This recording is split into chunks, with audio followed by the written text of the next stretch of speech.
over the past few decades, video games have become part of our everyday culture, but they've also been labeled as either morally corrupting or just too graphic, but I don't think that's the case.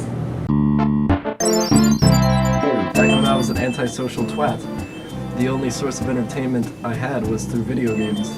And, well, that's cool with me. Mostly I've always played like older games, like N64 games, Sega Genesis games, stuff like that.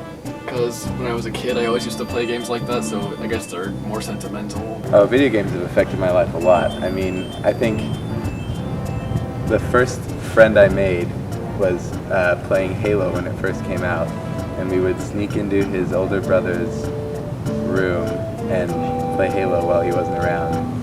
And that's how I got in the cool crowd, because everyone who was cool had Halo. Just from playing these old games that you have to read a lot, definitely improved my reading. A lot of the characters can say some really fancy words and such.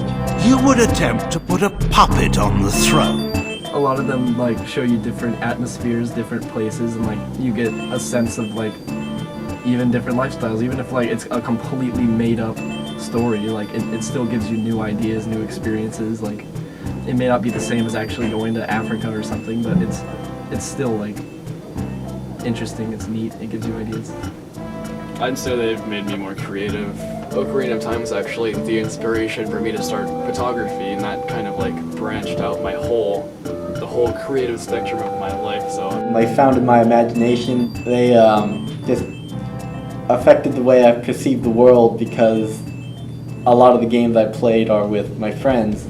All the jokes I made with them about just certain games just are lasting memories.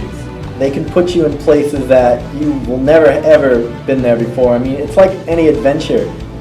If I'm with my friends killing the Lich King, fighting the Lich King, trying to save Azeroth, and I remember that, if just that was something that stuck with me to the end. My friends had a great time playing that. It's the memories that make the adventure worthwhile.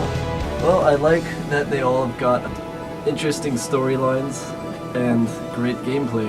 And not all of them necessarily have good graphics. I think that, you know, if the gameplay is consistent and you're able to stay entertained throughout the whole thing, then the graphics don't necessarily matter so much, as long as you know what's what.